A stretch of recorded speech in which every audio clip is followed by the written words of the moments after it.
임마누엘 성도들의 삶을 붙드는 오늘의 말씀입니다. 사랑하는 임마누엘 성도 여러분, 안녕하세요. 오늘도 우리의 삶을 붙드는 하나님의 말씀을 경험하는 하루가 되시기를 주님의 이름으로 축복합니다. 오늘 말씀에서는 하나님께서 그의 백성들에게 요구하시는 삶의 방식이 기록되어 있습니다. 모세는 이스라엘 백성들에게 죽은 자를 위하여 자기 몸을 베지 말고 눈썹 사이 이마 위에 털을 밀지 말라고 합니다. 머리카락을 밀지 말라는 것이죠.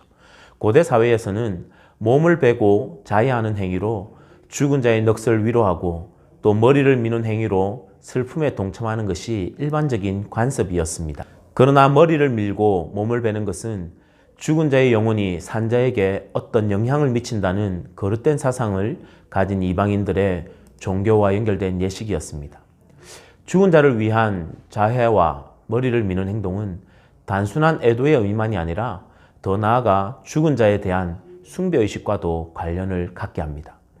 이러한 행동은 하나님과의 관계를 멀어지게 하는 것이기 때문에 하나님은 모세를 통해 너희가 가나안 땅에 들어가면 그들과는 구별된 거룩한 하나님의 백성으로 그들과는 구별된 삶을 살아라고 말씀하시는 것입니다. 거룩하게 구별된 하나님의 백성들에게는 절대 해서는 안 되는 금지된 행동들이었습니다. 하나님께 소망을 두어야 할 하나님의 백성이 이 세상의 죽음 앞에서 극도의 슬픔에 사로잡혀서 자기 몸을 상하게 하는 것은 어리석은 행동입니다. 물론 가족이나 친지, 친구들의 죽음을 보고 슬퍼하는 것은 인간 본연의 당연한 감정들입니다. 그러나 하나님을 믿는 성도들은 죽음을 영원한 이별로 생각하여서 낙심하거나 절망해서는 안 되겠습니다. 왜냐하면 죽음은 세상 사람들이 생각하는 바와 같이 모든 것의 끝이 아니라 이 세상의 고된 삶의 여정을 마치고 하나님 나라에서 영원한 안식을 누리기 위한 과정이기 때문입니다. 오늘 본문 3절부터 21절까지는 또한 정한 음식과 부정한 음식에 대해 말씀합니다. 육축동물, 또 어류, 또 조류 및 곤충류들의 정함과 부정함의 구별에 대해서 그리고 스스로 죽은 것을 먹지 말라는 규례로 구성되어 있습니다. 여기서 정한 것과 부정한 것을 구별하는 기준은 그것들 자체에 선악에 있는 것이 아닙니다. 물론 부정한 것으로 구별된 것 중에는 위생적으로 인체에 해를 주는 것들도 있을 수 있겠지만 이러한 구별은 하나님의 택하심을 입은 거룩한 백성들에게 인간의 가장 기본적인 식생활에서까지도 하나님을 알지 못하는 이방 족속과는 구별되게 하시기 위한 하나님의 의도와 목적이 있는 것입니다. 하나님은 이 규례를 이스라엘 백성들에게 주심으로 철저하게 하나님의 말씀 중심으로 거룩하게 구별된 삶을 살도록 요구하고 계신 것입니다. 신약 시대에 살아가는 우리가 지금 이 음식에 관한 규례를 문자적으로 지켜야 할 필요는 없습니다. 왜냐하면 우리는 더 이상 율법에 얽매이지 않고 또한 만물이 본래 하나님께로부터 난 것으로 모든 것이 정하기 때문입니다. 그러나 우리가 기억해야 하는 것은 우리가 세상과 구별되어 하나님의 말씀에 따라 거룩한 삶을 살아야 하는 것은 변하지 않는 진리라는 것입니다.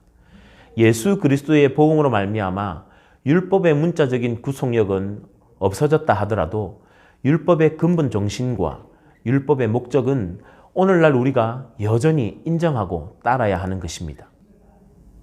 오늘 본문 2절에서 모세는 백성들에게 너는 하나님 여호와의 승민이라 라고 합니다. 하나님의 거룩한 백성이라는 말입니다.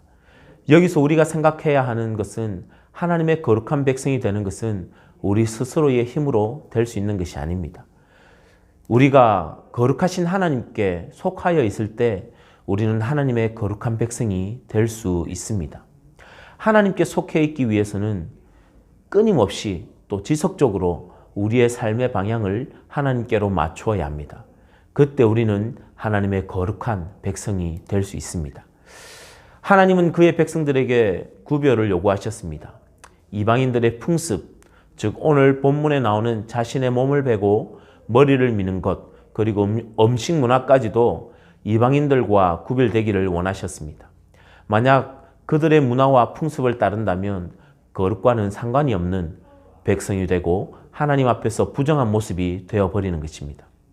하나님께서 그의 백성들에게 거룩을 요구하시는 이유는 본문 2절을 보면 너를 택하시고 자기 기업의 백성으로 삼으셨기 때문이다 라고 말씀합니다.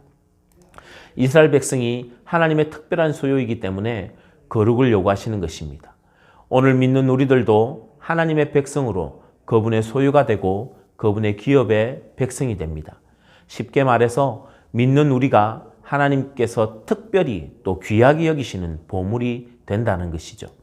하나님께서 소중히 여기시는 보물을 깨끗하게 보존하고 싶어 하시는 것입니다. 그래서 우리에게 거룩을 요구하시는 것입니다.